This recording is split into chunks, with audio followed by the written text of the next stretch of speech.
Que vitória da Portuguesa contra o São Paulo. A Portuguesa volta a vencer o São Paulo depois de 13 anos.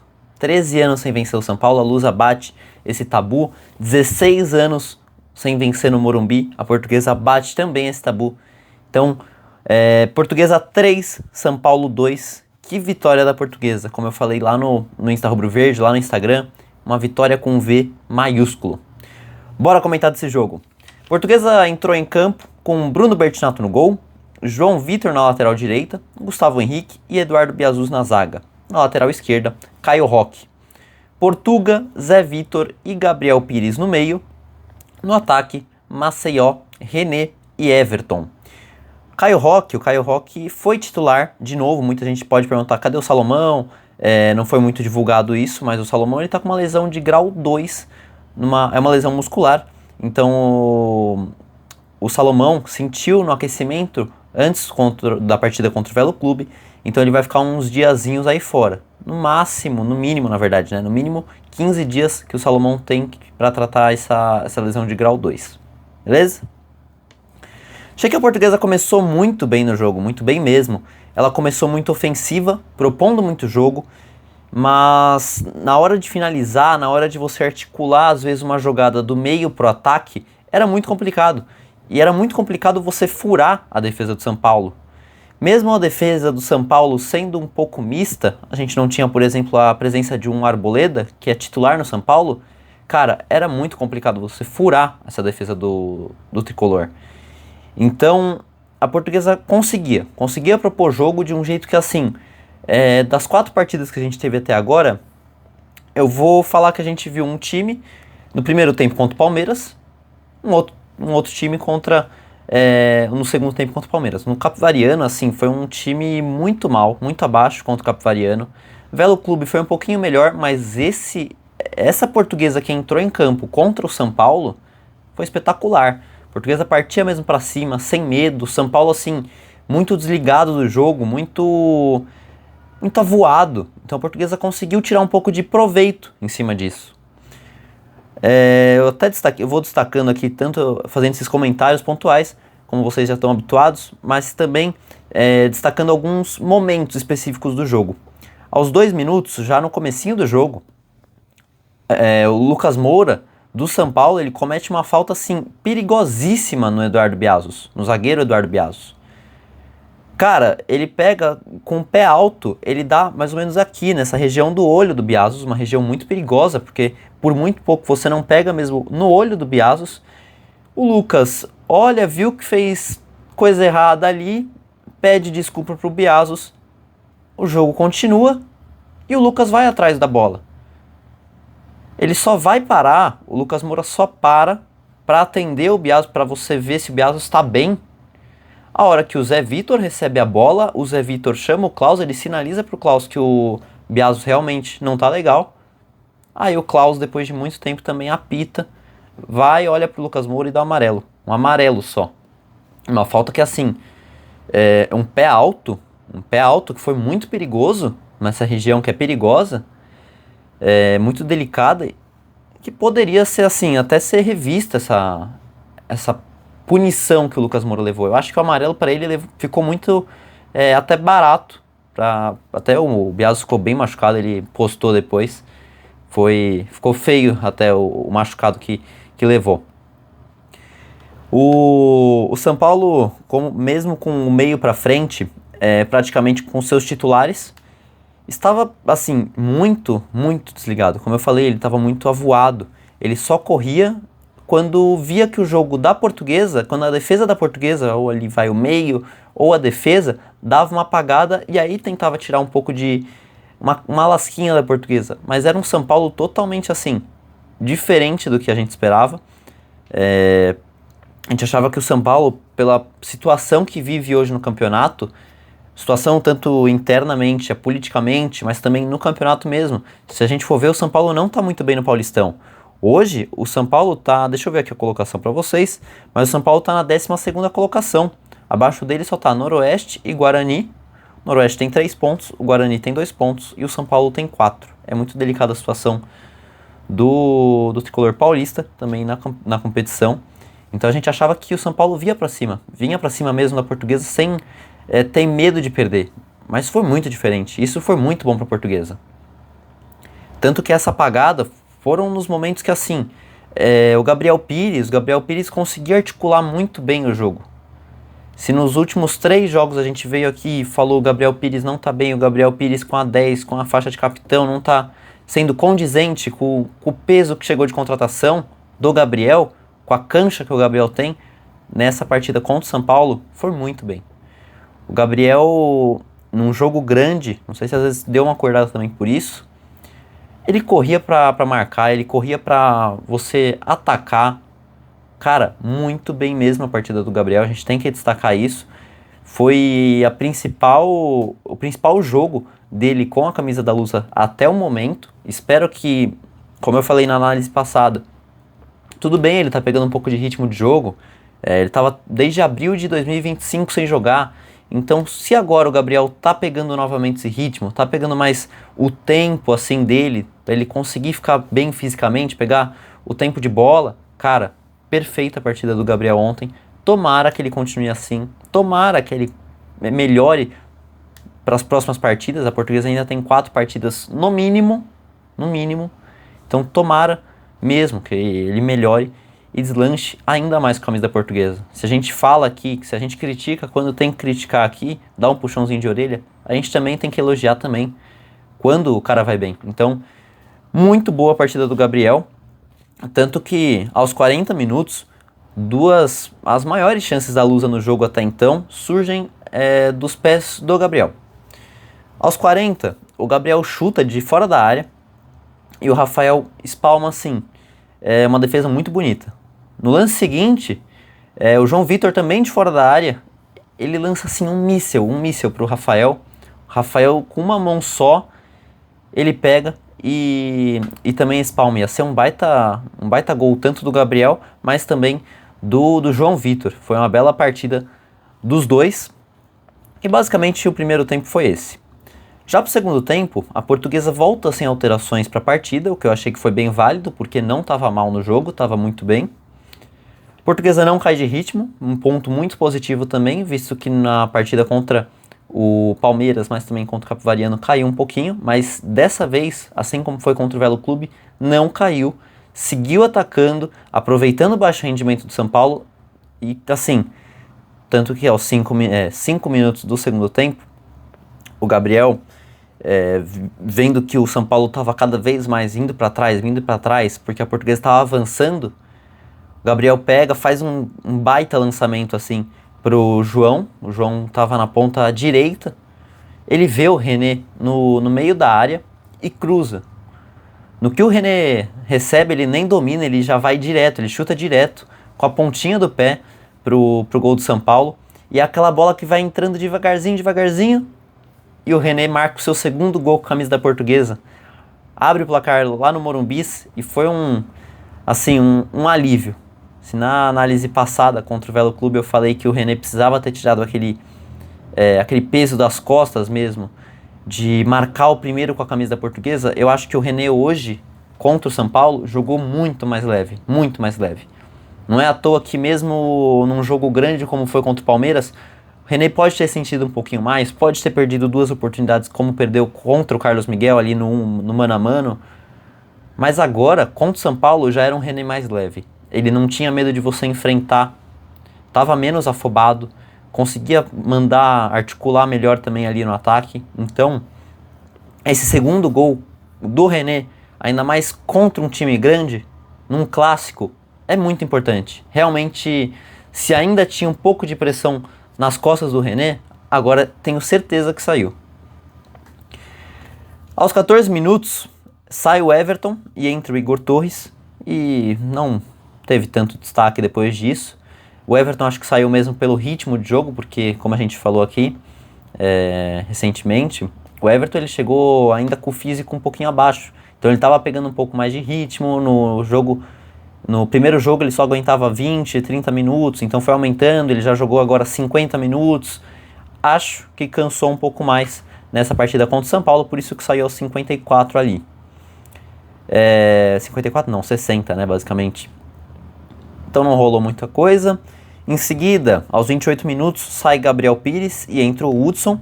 Acho que essa troca aconteceu por dois motivos. Tanto pelo cansaço do Gabriel, querendo ou não, mas também o Hudson para ser um pouco de contenção. Como a partida estava no 1-0 para a Portuguesa, talvez ali aos 28 do segundo tempo, eu olhava para o Vinícius Piazza, que colaborador aqui do Insta Rubro Verde, eu falava, cara, o Fábio não vai fechar esse time, não vai fechar esse time, e só essa troca do Hudson para contenção eu achei pouco, querendo ou não. Eu entendo que 1-0 era um placar magro, mas entendo também que a Portuguesa estava jogando num estádio que, assim, se o São Paulo atacasse, a Portuguesa podia sentir a pressão porque a torcida do São Paulo ia jogar mais a favor do time. Nesse momento, do 1-0 no placar, a torcida do São Paulo já não estava cantando tanto, já não estava tão motivada, já estava xingando mais. Então talvez, se o Fábio Matias fechasse mais o time e o São Paulo começasse a atacar mais, talvez o São Paulo já teria mais oportunidades a partir daí. Então só promoveu a entrada do Hudson mesmo de contenção, porque o Hudson a gente sabe, é um volante muito mais de pegada. E acho que foi mais esse motivo mesmo de troca.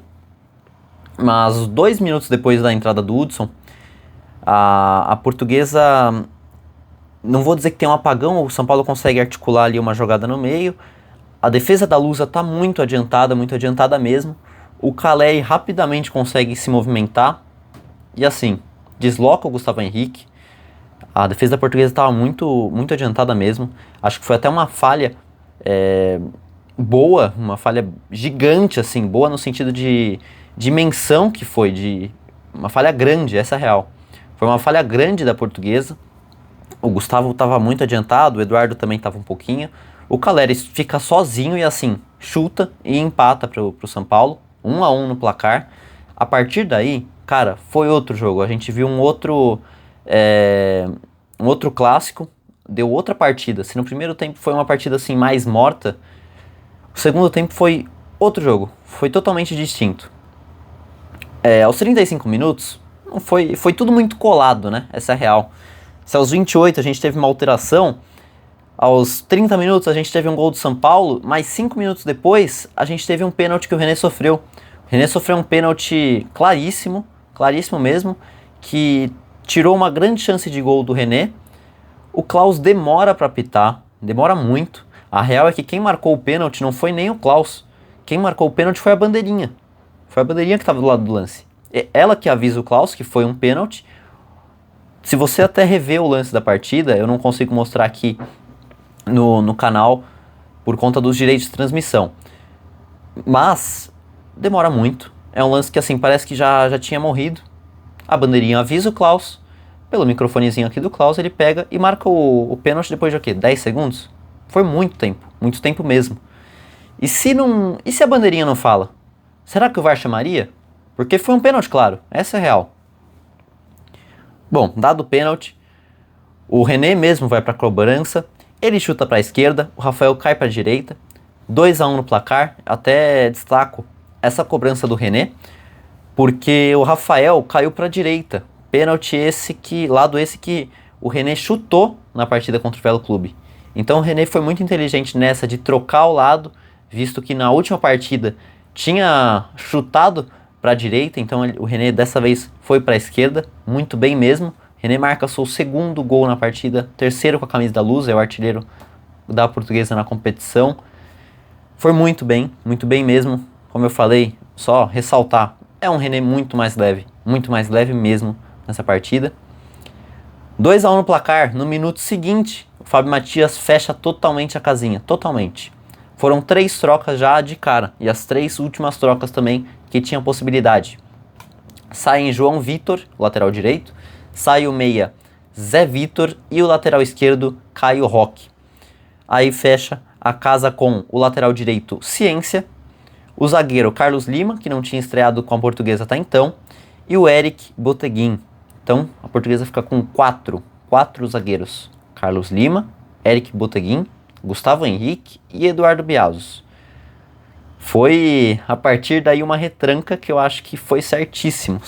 A Portuguesa com 2-1, visto que o São Paulo já tinha empatado há pouco tempo atrás, fecha a casa, já era, afasta o perigo e na boa, foram 3 pontos que a Portuguesa saiu do Morumbi que não estavam tanto nas contas. Se a gente perdeu contra o Capivariano lá por 1-0, que esse resultado, uma vitória da Portuguesa contra o Capivariano estava na conta, esse jogo do São Paulo substitui esse jogo contra o Capivariano. Então, se a Portuguesa já deveria estar com 9 pontos agora, né, no campeonato com essa vitória contra o São Paulo, eu acho que essa vitória contra o São Paulo substitui esse mau desempenho que fez contra o Capivariano. Realmente, quando começou o campeonato, eu olhei a tabela e falei, pô, vamos tirar aqui o São Paulo, vamos tirar aqui o Palmeiras, não vamos contar 3 pontos, na verdade 6, né, se a gente juntar as duas partidas, contra esses times, porque G4 é muito difícil da gente garantir pontos. Então, foi muito bem. Só para nessa reta final, o São Paulo começa a atacar um pouquinho mais, mas o placar já ia se desenhando nesse 2-1. Até que aos 42, em uma roubada de bola, praticamente ali vai no meio campo, o René avança, pega essa bola, avança, chuta fora da área, o Rafael espalma e no rebote o Maceió por baixo das pernas do Rafael. O Rafael dá uma brechinha só, o Maceió chuta. E olha, que sorte do Maceió essa bola ter entrado, que sorte. Portuguesa marca seu terceiro gol, 3-1 no placar. Já tá desenhado, é só a Portuguesa manter esse placar que ia sair do Morumbi assim, com 2 a mais de saldo de gol. Tava excelente, muito bom mesmo, mas não teve jeito nenhum. Tanto que 2 minutos depois sai o segundo gol do São Paulo e uma bela cabeçada do Caleri, foi indefensável assim. 3-2 no placar. Foi um jogo que no segundo tempo, cara, foi muito diferente se você pegar o primeiro tempo e o segundo tempo. Eu já falei isso, mas é bizarro. Foi bizarro a diferença de qualidade das equipes nos 2 tempos. Foi bizarro, assim. Para finalizar mesmo essa análise, o último momento assim de destaque do jogo, dessa vez um destaque negativo, aos 49 minutos, o René dá um carrinho por trás do Luciano e ele recebe de cara, não recebe nem um amarelo, nada, recebe de cara um vermelho. Se a gente vê assim o lance que o René fez no Luciano, não foi um lance de tanto impacto que causou no Luciano, como foi o do Lucas Moura no Biasos. Foi, eu acho que uma falta de critério o Klaus apitar um vermelho pro René, visto que não foi tanto impacto, vou falar isso, tanto impacto no Luciano, como foi do Lucas no Biasos. O Lucas só levou um amarelo. Será que era porque tava 2 minutos de jogo e era o São Paulo? Não sei, se fosse a Portuguesa fazendo o que fez com 2 minutos. Se fosse o Biasos com o pé alto no Lucas, será que já receberia amarelo? Então achei uma arbitragem do Klaus muito abaixo. Eu gosto muito da arbitragem dele, do Klaus, acho que é assim, uma boa arbitragem. Não é à toa que já apitou praticamente muitos campeonatos FIFA. Mas assim, o Klaus estava realmente dormindo ontem. Se deu um cartão desleal pro Lucas, só um amarelo, por que você me dá um vermelho pro René, um vermelho direto? Realmente não dava para entender. Enfim, depois desse vermelho pro René, era um jogo que não acabava, era uma ansiedade que assim, você olhava pro cronômetro, o tempo não passava, mas por fim, Portuguesa vence o São Paulo por 3-2, tabu quebrado, 16 anos sem vencer no Morumbi. A Portuguesa tira esse peso também de não vencer de um dos grandes há muito tempo. E 13 anos sem vencer de um dos grandes, muita coisa. Então, finalmente, a Lusa volta a vencer, volta a competir de igual para igual. Essa é real. O São Paulo fez um jogo abaixo, mas pra gente realmente não importa. Essa é real. Muito bom, foi uma vitória que assim, foi merecidíssima mesmo. Mas eu concordo, tô de acordo, a gente tem que comemorar, essa é real. A gente tem que comemorar, mas a real é que eu concordo com o Fábio Matias.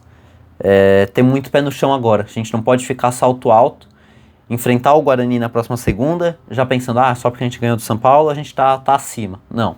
Portuguesa, 2 rodadas atrás, estava cometendo erros gigantescos contra o Capivariano.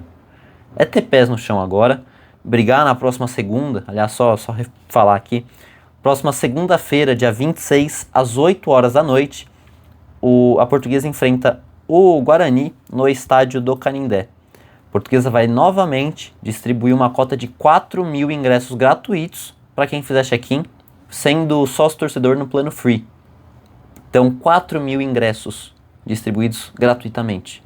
Compareça no Canindé, é muito importante que a torcida da Portuguesa dê essa força no seu penúltimo jogo em casa, porque, querendo ou não, são 8 rodadas, são 4 jogos em casa, 2 já foram.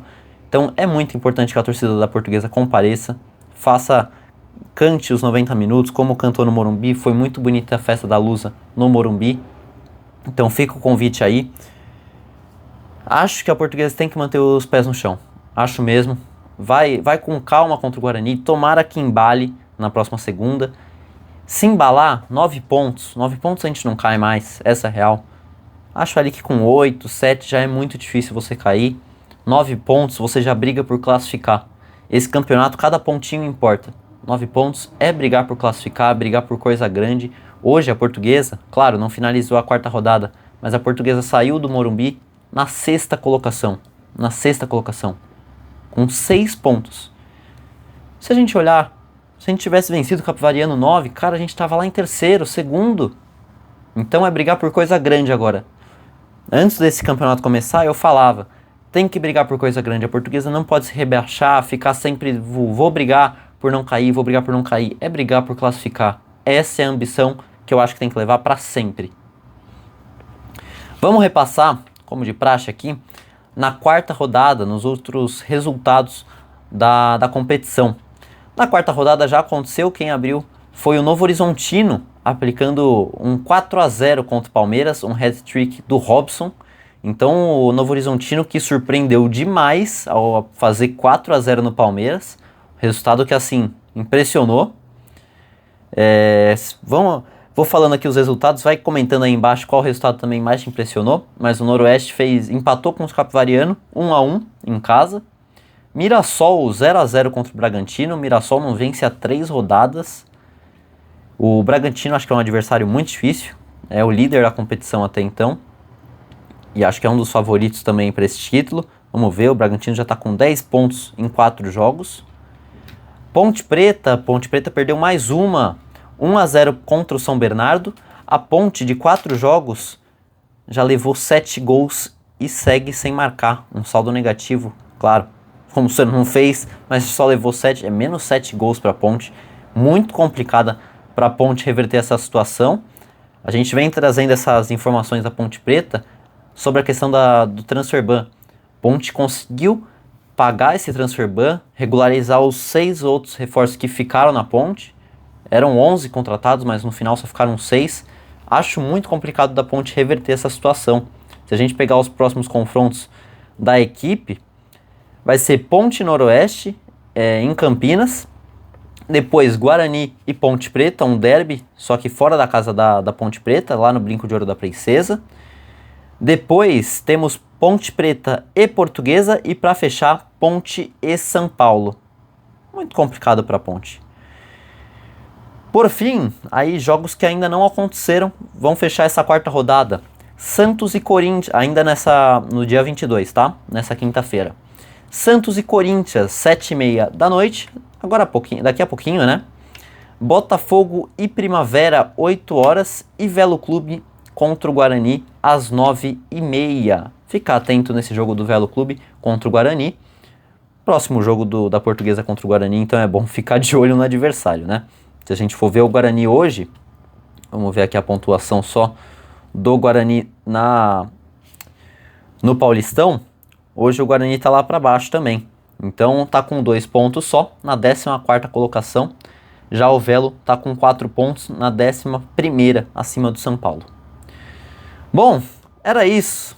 Um alívio que a gente tem dessa vitória contra o São Paulo. É um grupo que realmente tem uma outra cara depois que venceu do Velo, depois que teve sua primeira vitória no Paulistão. Muito importante mesmo esse triunfo, ainda mais contra 2 seguidos. Um contra o Velo Clube e um contra o São Paulo.